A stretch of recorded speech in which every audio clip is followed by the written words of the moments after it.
For me, I'm taking a race, class, and gender course, and we talked about how, like in the media and like models and stuff, like how they are like meant to stand and how they're supposed to pose, and women are supposed to be seen as vulnerable, whether it's like laying down or having their neck exposed or like touching objects lightly, like those kind of things that show them as weak and vulnerable.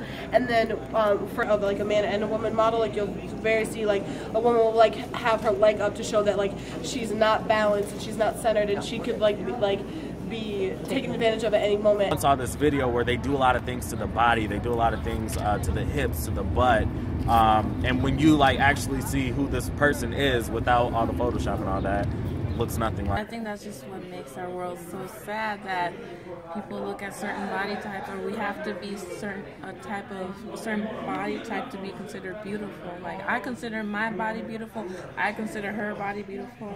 Like there's not an exact form of beauty. Yeah, it's all about that. They want women to be skinny and dress in ways that are appealing to men, even if they don't outright say it. I think that's how it is. Because the bar is set so high here, and half of us, only like a percent of the population can reach that bar.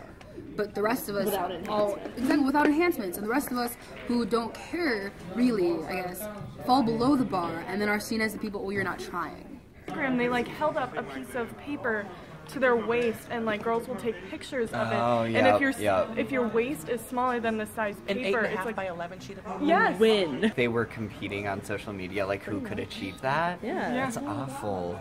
Speaks to like a lot of internalized like sizeism and a lot of like internalized like stuff with those communities within that, because girls are competing with each other and policing each other's bodies. I feel like there's a huge like discussion to be had with that too. She's posting that she feels comfortable in her own skin, and that she is like, she wants to portray like her, like she wants to show that she's beautiful, but at the same time like she's not like she's conventionally attractive, so it's easy for her to do those kind of things, whereas like somebody like me who's like plus size isn't like welcomed in the media if I were to take the same kind of pictures as that. And I don't think that when she does it, it's like she doesn't promote body positivity.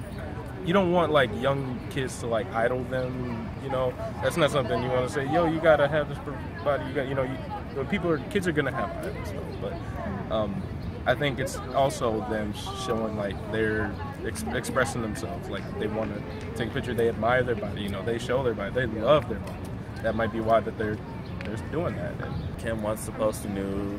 I can't stop Kim. It ain't none of my business. But at the same time, I will add, I don't want my niece to be looking at Kim, idolizing that, because my niece's body may be different than that, and I don't want her or any of my little family members to think that like they have to, one, that they have to post a nude on social media, or two, for them to think that like their body has to look like that, because you know, like I said, we all come in different shapes and sizes. And they put it on their waist to see if they were smaller than it, and posted photos on Facebook. That is supposed to be the perfect ideal size for your waist. That's not the perfect ideal size. Whoever says that is... It's like a challenge in a sense. It depends.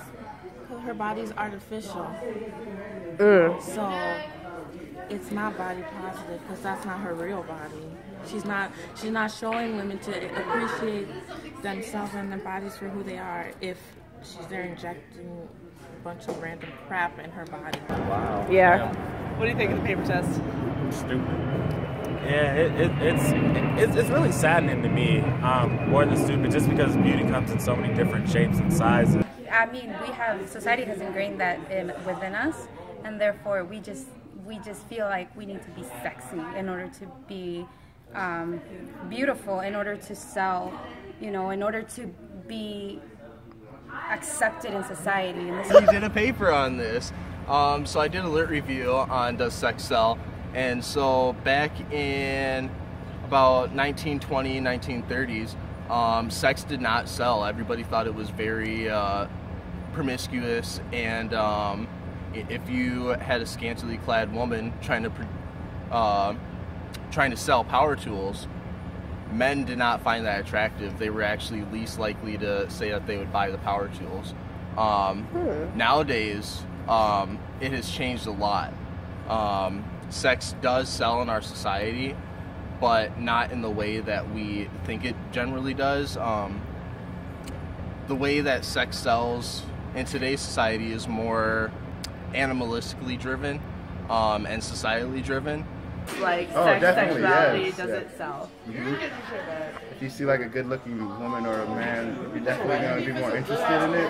That it is a yes, but yes, because people will see like these like body like either like men will see women and be like, oh yeah, that's how I'm gonna buy the product, and then women will see it and be like, I want to look like that, so I'm gonna buy this product. They're a perfect body type. No,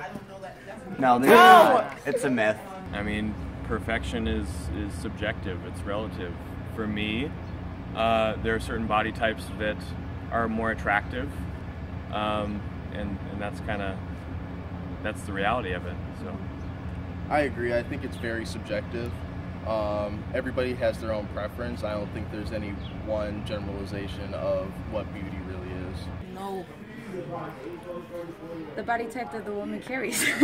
I mean, everything. Everything that comes from a woman is beautiful, especially, it doesn't matter what body type, even, like, there shouldn't even be a body type. You know what I mean? Let me tell you, the perfect body type is just having a body. If you have a body, it is perfect, because you are you, authentically, 100% pure.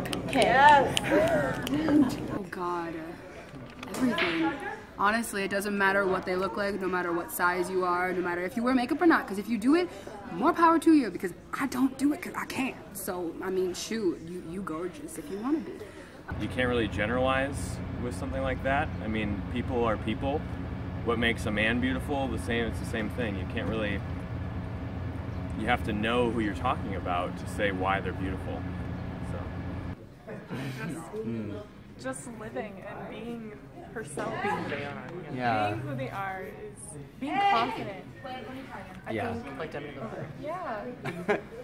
Personality, for sure. Just like, do they have a genuine personality? Are they caring? Are they compassionate for fellow humans? You know. Passion, a warm heart. How she presents herself that makes her feel comfortable and beautiful in her way. Personality. How she carries herself. She's just a woman. What else do you need to be beautiful? You just have to be a woman. Everything that a woman carries within herself or within her spirit and everything she does is beautiful. So therefore she's beautiful. I think the stereotypical answer would be for me to like name like traits, but I think a lot of beauty comes from within. So like, what is she passionate about?